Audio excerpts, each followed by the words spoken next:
Greetings Earthlings, welcome back to the channel. This is Primal Sutra. I'm Uncle Makara. Today we are talking about a very overdue video. So last night we had a channeling for Janus, the god of doorways, and we opened another doorway, another portal. And this morning I woke up with this kind of tired clarity and curiosity that led me towards researching a little bit about Tesla. And I've always been fascinated by Tesla and his idiosyncrasies and unconventional esoteric ways.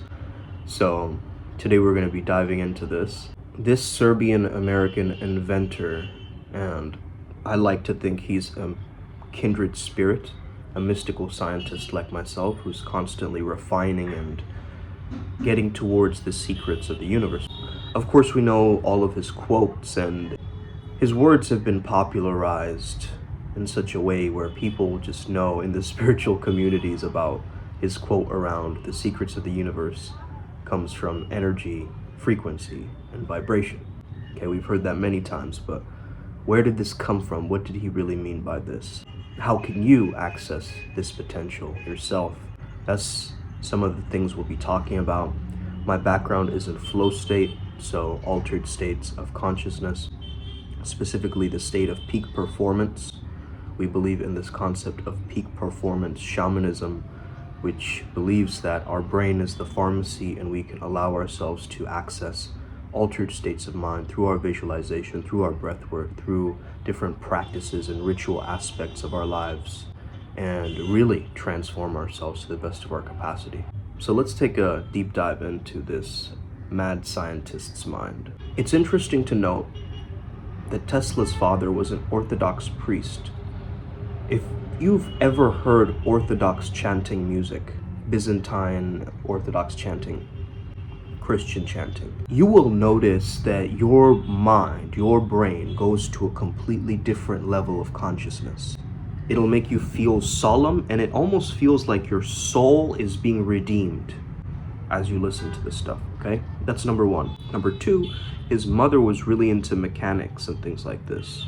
Of course, she wasn't taken seriously as a woman during that time, but she would inspire him as well from this standpoint. So take this priestly understanding and this mechanical understanding, and we have something that creates this man's intelligence and brilliance from both of those worlds. He used to get these random insights, and I think he reported multiple times that he would have like flashes of light. You know, he'd have these striking vision of words and ideas and memories come up. He had a lot of these out-of-body experiences where he would visualize himself in his imagination going to these different countries, visiting different people, talking from city to city. And these visualizations were actually very crisp, okay? Way more 4K than we'd imagine to this day, okay? So first of all, he gave himself the skill set of visualizing. And he would do this with immense realistic detail. And he had a word for it. He called it picture thinking. So already, that goes to tell us his mind is experiencing time travel using his own imagination. He's going from place to place, city to city in his mind. So thus changing up the different energies, the frequencies, the ideas that can really come through, including those flashes of light. Now, many have reported that he might have had like OCD because of some of his ideas, like he would circle around the park and he would do these little rituals and different things that were very common in the kind of repetitive or ritualistic behavior that you have when you have OCD, including him almost falling in love with this white pigeon, right? And communicating with this pigeon telepathically in the park. But he's always said that my brain is a receiver, that there's a core from which I can obtain strength, knowledge, and inspiration. We at Primal Sutra, we're also breaking down his code of 369 and understanding the power of those numbers that he gave first.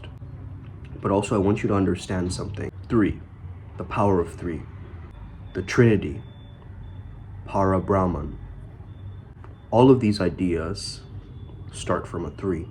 Hinduism, one of the oldest religions, Sanatana Dharma, right? The eternal truth, has been guiding this understanding of 3. Vishnu, Shiva, Brahma. And at one point, he was also doing these experiments where he would claim to communicate and get information from other planets, including Mars, okay? Now, this core that he was describing, what exactly was he talking about, okay? He was exploring something called cosmic energy. He believed we could tap into a free energy from the cosmos, from the Akasha. Some people use the term Akashic records, but his dream of free energy was actually inspired by his friend, Vivekananda. Vivekananda was an incredibly influential spiritual teacher who had gone from India to the West to teach some of his ways of spreading Indian philosophy. And they had actually met in a play about the Buddha. So this is very interesting, right? Like, 2 minds meet from 2 different walks of life, each reaching the same conclusion. So what Vivekananda said is his teacher, Ramakrishna, had told him about the divine center, similar to what Tesla was describing as the core from which our ideas, our imaginations, and things come from. This Akasha going into this luminiferous ether, okay? Start to understand. This diagram kind of shows it very well. Prana, or life force, goes into Akasha, or outer space, that cosmic energy, which is basically ether. And from the ether, you have all the elements. What was really interesting is he died in the room number 3327, which, if you take the numbers, you add them together, becomes 15. 15 becomes 6. So 6, if you understand numerology, is all about home and loyalty. Could it have been an issue of money or something like that, where, because at the time of his death, all his papers were shuffled, his documents were stolen. He wanted to create, a weapon to end all wars, in a sense, the death ray, understanding if everyone had access to this, everyone would be scared enough that there would be no wars, which is kind of a interesting way of thinking about it. During that time, he was such a interesting character that obviously people would track him down and stop his science from truly emerging and so forth, including one of his tower experiments getting toppled over and so forth, and then JP Morgan taking away his investment and so forth. I wanted to speak to you guys about a flow state practice that you could do each day, or more specifically each night, that would give you these deep levels of insights, because Tesla used to do this as well. So he believed that our brain controls our body's movement through electrical signals, and that inspiration was overshadowed by a higher intelligence of some sort. So if we're talking about alien contact, we're not really sure, but we do know that we're being influenced by a force that is greater than ourselves, because inspiration cannot be found in the brain. Inspiration is something that we get outside the brain. And this was his ideas that he was taking around free energy from the spiritual ideas of Vivekananda, and those ideas permeating with his Western mind to create some type of a spiritual epiphany or realization. And I think one of his realizations was that the brain was almost like a computer, and that God was like this kind of Wi-Fi unit. So everybody has access to this God spark, and there is something moving us, inspiring us, guiding our destiny.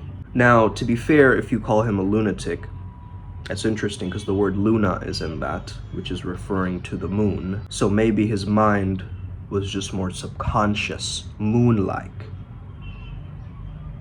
more depth to it, underneath the surface, not shining like the sun, out in the open, being seen. So what Tesla chose to do, despite only sleeping 2 hours a night, he kept a little notepad next to his bed where he slept. And if he would get up in the middle of the night, he would write down his ideas. So let's say he would write down a problem before he sleeps. In the middle of the night, he would suddenly get the insight if he's woken up suddenly. And his brain received the answers. So isn't this a kind of summoning? If his brain is a receiver, isn't he really channeling this information? I myself am a channeler, so I understand that what he was doing was something very, very similar to what other people are doing, specifically artists, right? Getting this inspiration from somewhere else, some other realm, some other world.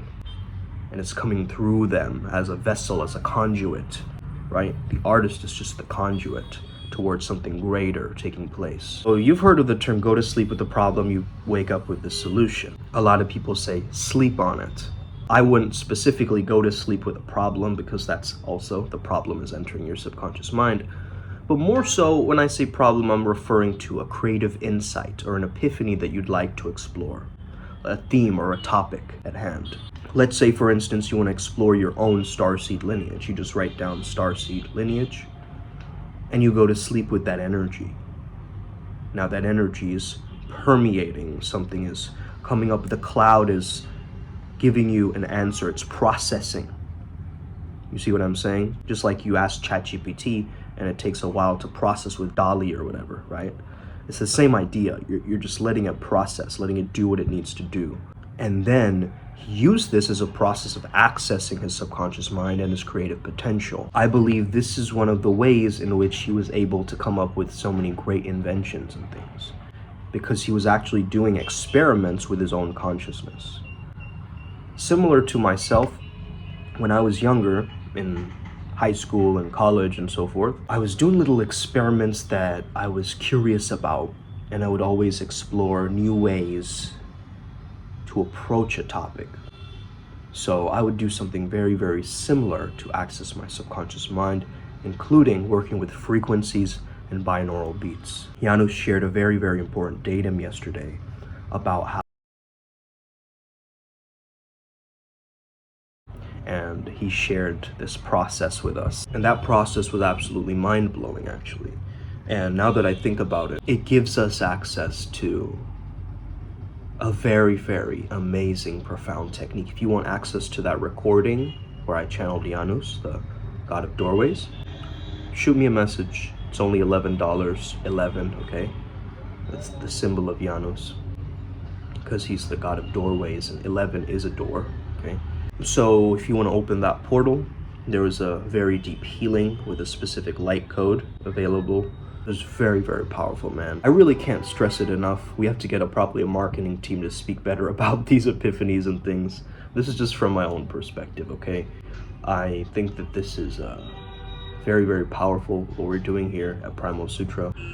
We're just the pattern recognizers, you know? We're able to see what's really going on underneath the surface, not the mundane, you know, everyday things that people have to go through. Yeah, we get that. That doesn't really drive us or surprise us, okay? We create our own surprises. We create the miracles. We create the consistency. As I get more refinement, more confirmation on this process from legends like Tesla, not Tesla the car, right? The vroom vroom, but Tesla the man. So with that, I want to thank him for his work and his efforts, and I want to thank you for listening and applying this tech. Try it out. Keep a little notepad next to your bed, and the next time you have an idea, you better write it down, because you don't know if it's being guided by some higher power. Let's get it today. Upward spiral. May we never be the same again. Us.